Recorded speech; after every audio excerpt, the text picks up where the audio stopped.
Okay, Hey guys, M&O Productions, back in the video. Okay, I think it's pretty well established that this is going to be my room for videos. For now, I'm going to be in here sometimes, okay? Just get used to it. Anyway, so I have my friend, Power910 again. I really want to do more collabs on my channel. Anyway, so, today, let's talk... Because... Hey, remember Power Rangers Super Megaforce?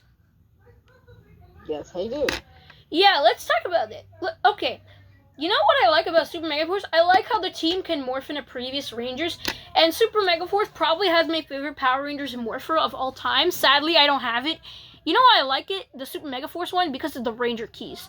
I have, but I hardly have. I only have a few Ranger keys. You know what? Hold on. Let me ask Powerline to 10 something. Okay, we're gonna need to work on this. Okay, the Zords, you know, I feel like the Zords have pretty good designs, right? Okay, I'll be attack. Yeah, they just look... Okay, in the meantime, while he's busy, I like how the team can morph into previous Rangers, and how the Zords look like to the season they're representing, and they almost look like the actual Zords they were. Or could just be us, you know? And I like how they went to previous locations in the Power Rangers universe so they can so they can retrieve a Zord from that location. And let's talk about what you wanted to talk about. You guys wanted to talk about. Didn't we mention the show was really bad? Yeah. Let's turn this piece of crap into pieces. What the heck was that? That was so creepy. Okay, let's talk about Super Megaforce. Where was it bad? What I didn't like about the show... Okay, the only good part... Okay, one good part about... I forgot to mention. Okay. The characters are really interesting. Even though they're mostly copies from Mighty Morphin Power Rangers. What are some other bad things you notice about Super Megaforce Power Rangers 10? Well, they took Robonite a few too many times. Yeah, I mean, especially that episode Vrak is back, when like, Troy fought, there was like a golden aura, surrounding him, like Goku, right? Mm-hmm. He went Super Saiyan. Anyway, you know what was supposed to happen in this series? There is an explanation for that, why that happened. You know what it is? Okay, guys, let's talk about what you didn't know was going to happen. There is an explanation why it happened in Brock is Back Part 2. Originally, according to a Den of Geeks interview with former Power Rangers story editor James Bates, there were actual plans for Troy's character to have a chosen one narrative arc.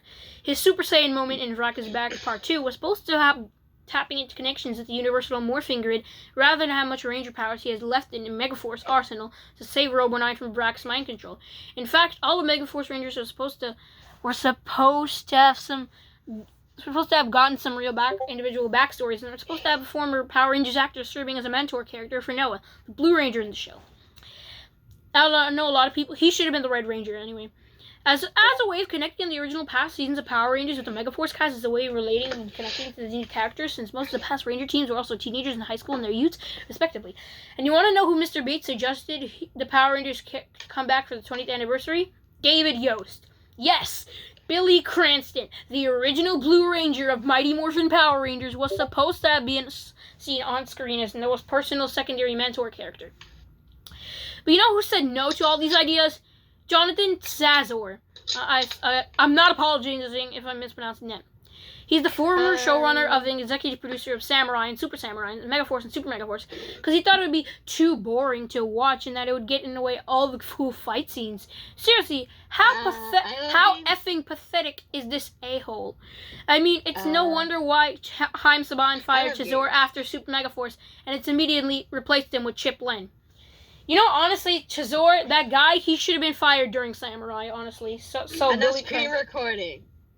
Right? I forgot to start screen recording. Yeah, make sure to put an image of Billy Cranston, alright? Okay. I'm not screen recording. Okay, now I'm screen recording. Anyway, I just hate the fact that we never got to see David Yost. It would have been really cool to see Billy from Mighty Morphin Power Rangers appear in Super Megaforce, right? Yeah, it would have been so cool to see him again. Yeah. And, you know, I really hope he comes back to the Dino team up. Anyway. Hopefully. You know what's even worse? Okay. You know the only good episodes that were in the show? 2 episodes. Samurai Surprise and Spirit of the Tiger. You know what these 2 have in common? What do they have in common? That they both had a special guest in them? Exactly. Oh. 2 Red Rangers came back. I mean, the one that I think was better, I think Spirit of the Tiger was better. I mean, it would have been better if Lauren came back in Samurai Surprise alongside Jaden. Yeah, it would have been cool to see Lauren come back too. Anyway, because Lauren barely appeared in Super Samurai, and it would have been cool to see her again. Anyway, I just really like what I liked about this episode is like they helped Rangers. Basically, they gave them something, and then they got the Zords. I mean, what's kind of weird is that the Red Lion Wild Zord got upgraded into Samurai, which I guess it makes sense because Ricardo Medina Deer appeared in Super Samurai. It could just be a reference, or it could just be me. Who knows? Anyway, okay. The other 2 episodes that were good are okay. There were 2 episodes. Hold on. And the other 2 good episodes were Alliance, and In the Driver's Seat. You know what those 2 also have in common? What is it? I don't. Okay, they go to previous locations of Power Rangers to track down a Zord from that location. Because they went to the Animarium. However, it would have been cool to see at least one of the Rangers from that season. Give it to them. I mean, it would have been cool to see Cole from Wild Force appear in Alliance. I mean, I understand no one appeared in the driver's seat. You know what I didn't... Okay, you know what's so confusing about In the Driver's Seat? Okay. According... In the episode, Clash of the Red Ranger... the quote-unquote episode, Clash of the Red Rangers from Super Samurai, let's face it, it's a short movie, right? Very short. Yeah, it's more of a short still movie. Good. Scott Truman, the Red RPM Ranger, clearly states he cannot take off his helmet because he's not sure if he can breathe the air in that dimension. But in this episode, in the driver's seat, the Rangers are completely helmetless. What the hell? Seriously. And you know what's... In Super Ninja Steel, what I didn't like is that Gemma from RPM, she went to the main Power Rangers universe, and she came unmorphed. Maybe... Well, unhelmeted. Yeah, but what if she took, like, a pill or something that made her breathe the air, you know? Probably, because they've been in Corinth for so long. Anyway. You know what's also... Okay. Now let's talk about what you guys really wanted to talk about. The Legendary Battle. Take it away, Power Ranger 10. What do you hate a lot about the Legendary Battle? Well, they used a lot of the Japanese recording. Yeah, okay. And the bad thing about that was because you could spot a lot of the Japanese pre-Jew Ranger Sentai. Yeah, guess what? Many. You know? Okay, those of you who never watched the Legendary Battle, if you think this is the most best Power Rangers crossover ever, prepare to be disappointed. The battle is only 2 minutes long. 2 minutes. And the outro to the fight was longer than the fight itself. And you know what I didn't like about, especially, you know, some of the Rangers, they barely got lines. The only Rangers that got lines were Tommy, Carter, Dana, and Leo. Specifically from MPR, Lightspeed Rescue, and Lost Galaxy, respectively. I mean, to be honest, why didn't they... And the other... However, some of the Rangers that didn't get lines in the regular Legendary Battle, they did in the extended edition. But there were still Rangers who didn't get lines. Specifically Damon, Mike, Emily, and Mike from Samurai and Lost Galaxy. You know what I don't like? Yeah, and you know, they barely use original footage, right? This season is so lazy, right? Right? You hear? Mm-hmm. And you know, in the driver's seat, Corinth was supposed to be a Mad Max apocalyptic future. But in this episode, it's just a racetrack. Technically, it's the machine world from Go Onger. But they didn't. That was Sentai footage. They're so lazy. You can even see on the Macalon or the Turbo Falcon Zord, it says Super Sentai on the wheel. Yeah, that ruins it. Yeah. You know what I don't like about Super Megaforce? They barely use original footage. And by the way, and Gosei is made from the main Gosager, and then Tensu is from the word Tensu in Tensu Sentai Goseiger. Okay, we're talking about the Gokaiger adaptation, Super Megaforce. Anyway, what I don't, and you know what's most irritating of all? The non-Power Ranger teams. Why were they even in the show when, instead of the Rangers that happen in the Wrath, why couldn't we have the legendary mode, MMPR Black, Ninja Storm Blue, Dino Thunder Yellow, SPD Red, and Mystic Force Green? That would have been the closest we ever gotten to an Operation Overdrive tribute, right? Yeah, that would have been. Because there's a really Ranger close. who appeared in Once a Ranger. That we could have had that instead. So it would have been the closest we had. Oh, make sure to put the photos in there. Mm-hmm. Anyway, the legendary battle next to Casey, you could see. You know who you can see? The Red Dye Ranger. I'm not joking. And why were the pre-Jew Ranger Sentai even in the show? I feel like, don't you think like they put more effort into naming unadapted pre-Jew Ranger Sentai rather than bringing back past actors? Mm-hmm. I mean, the reason why Jason Smith came back from Jungle Fury is because he was one of the writers of Super Megaforce. And you know what I didn't like about the episode Blue Saber Saga? In that episode, we see Chip, the Yellow Mystic Force Rangers actor, Nick Sampson. He voiced Katana, the Monster of the Week. And they debuted the Mystic Dragons, so I don't understand why he didn't come back as the Yellow Mystic Ranger in Super Megaforce, for the Mystic Force tribute, right? Right. And what would you do to improve Super Megaforce? Tell me. One, I would show more special guests. Exactly.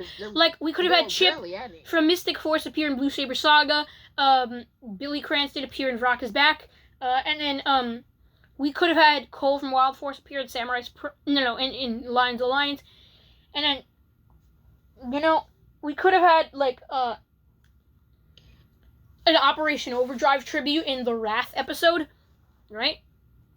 Or and in also the finale when they turned into those super modes. And also, why did you know what another problem is? Why did Jake go from black to green? And Aaron the morphing grid? Did Gosei run out of block markers? Did Gosei think he was more suitable to wear green? Jake was more suitable to wear green than black? Give me something, right? Come on. I mean, He just said, there's a simple explanation for that. Ew, I do not like that phrase. I swear, I'm glad Beast Morpher Season 2 is not an adaptation of Jew-Oger. Because if they did, they would have, the Commander Shaw would have said, there's a simple explanation for that. Line from Super Megaforce again. You know what I also do to improve it? They wasted so many shots. Yeah, wasted potential. And Legendary Battle, I would have had more Rangers come back. Like, Samuel Benta from Overdrive was supposed to come back in Legendary Battle because, for an Operation Overdrive tribute or something, whatever. Like, because, I saw a video by Estee, and then, he mentioned that Samuel Benta made a tweet or whatever saying, a certain TV show is asking me to come back. I wonder what it is. And a lot of Power Rangers fans speculated he was going to come back for the Legendary Battle. But not really many Disney actors appeared in Super Megaforce. Other than Tommy from Dino Thunder and Casey from Jungle Fury. Although Tommy did not morph into Dino Thunder Black. Anyway. That's also a wasted shot there. Yeah, honestly. But then. Yeah. But then yet again in the Legendary Battle, you could spot all of Tommy's Ranger forms, which is also. Yeah, the only one that can be explained is Tom from that one episode of NPR. Return of the Green Ranger. I think that was Tom instead of Tommy. The others, you just can't explain them. They're just there. And not only that, like, they also had, I just don't like, I also have, like, also make more tribute episodes, right? Yeah, they should have done a Palm like a Siva one. And maybe. Yeah, and especially what pissed me off is that they didn't do a Ninja Storm tribute. Think about it. Pua Magasiba, who died last year. And, guess what? Now, there's never going to be a true Ninja Storm reunion. And Megaforce wasted that. You got that from Coolio. And honestly, I wanted to see at least some more MMPR characters appear in Super Megaforce so we can have. And then, I'd also have, like, Gosei die in at the end of season 1. So then they'd have a new mentor in season 2, right? Yeah, but somehow he's still there. And Orion, the Silver Ranger, I wonder what kind of character he was, you know? And you barely got to know the character, right? You barely got to know him at all. Yeah. That's a little unfair. And then the battle, the legendary battle. Oh, let's just hope. And I just don't like. And they also need to explain how Gosei knows about certain powers, right? Yeah, they forgot. Yeah, because think about it. SPD took place in 2025, and hold on a second. And then hold on. Let me pause. And you know, SPD took place in 2025, right?